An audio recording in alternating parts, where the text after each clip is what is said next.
This is the M4, the car formerly known as the M3 Coupe and the latest version of BMW's legendary performer, and one that's long held a top position in its segment, giving owners discreet looks, thrilling performance, instant recognition, and access to all things German and fast and slobber-inducing.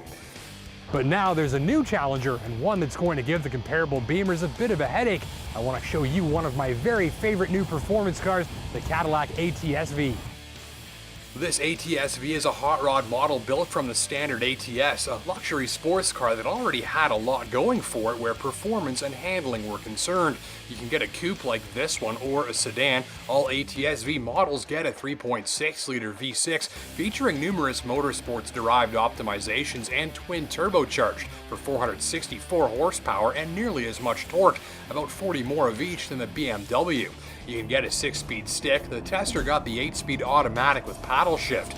Look for 0 to 60 in 4 seconds or less and a 12-second quarter-mile pass. With those numbers, this car is practically a Corvette with a back seat. Outside, little is left to the imagination. Red Brembo calipers peek from behind the wheels, and the two-piece brake rotors suggest serious stopping power.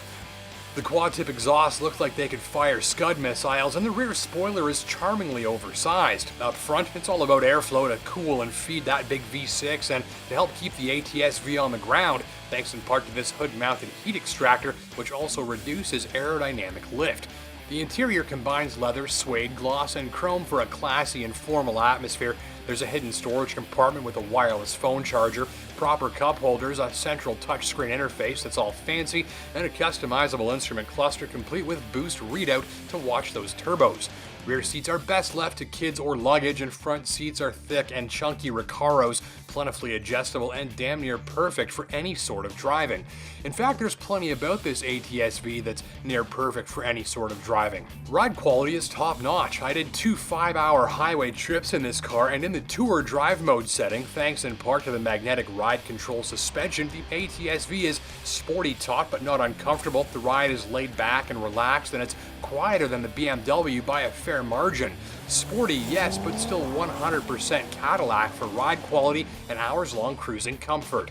The mountain of low-end torque means the engine barely needs to brake idle to get up to speed and beyond. Passing almost never requires a downshift, and driven gently, the engine barely makes a peep.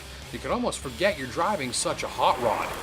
And the steering, which is better than the BMW and better than just about everything I've ever driven, and as perfect as I've ever seen. It's extremely heavy and feels bolted and welded to its on-center position, but there's tremendous precision.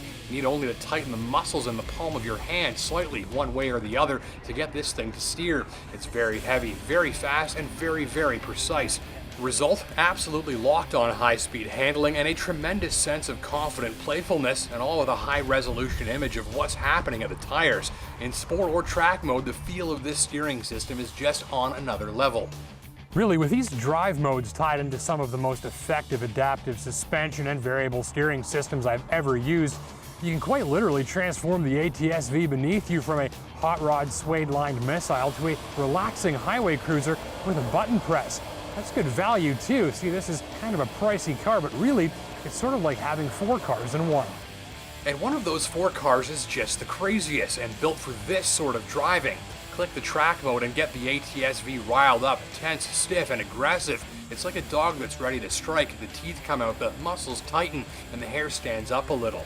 All systems are go for maximum thrills, and it all comes together beautifully at the tips of your fingers and toes. Make no mistake, it'll play comfy when you like, but here's a car with few expenses spared in the pursuit of pure speed. Let's go on board at Road Atlanta and watch some hot laps from the ATS-V's onboard PDR data recorder and camera. The magnetic suspension is keeping unwanted body motions to a minimum here, while the ATS-V darts around bends with just a touch of rotation on that ultra-heavy steering wheel. The boost never lets up. The boosted V6 accelerates with the breathless pace of a champion sprinter. The torque traps you into your seat, and the gears come fast, one after the next, with no let-up in the power delivery. The engine sounds more exciting than the BMW, a loud, quivering growl. The thrust is meteor, and the rate at which this thing consumes the pavement ahead is just relentless. And the handling when pushed is absolutely sharp, instant, lively. The ATS-V dances, squirms, slips, and slides beneath you with a playful lightness, eager to please all the while. It feels through and through like a smaller and lighter car, and one that's absolutely honed, dialed in, and calibrated. And when you need to dispose of some velocity fast, those brakes are a great match for the engine, massively powerful and with precision and instantaneousness only bettered by that steering system. If it sounds like I'm impressed, it's because I am. This is one of the very best performance cars I've ever driven on this side of a six-figure price tag. It is remarkable. In fact, only a few little details let it down. First, the cabin. It's nice, high-tech, pleasant, but the BMW is just on another level here, more rich and lavish and detailed. Second, the driveline, and same story. The ATS-V is very good, but the BMW is more refined, shifts faster, and responds more instantly. Finally, these 18-inch wheels just look too small and too plain, even though they're a $1,400 upgrade. Speaking of upgrades, the tester packed 20 grand in optional add-ons, most of which consist of safety beepers, carbon fiber trim, and some other gadgets. They push the price to 90 grand. Skip them and the ATS-V Coupe comes in from under 69, or about 7 grand less than the M4.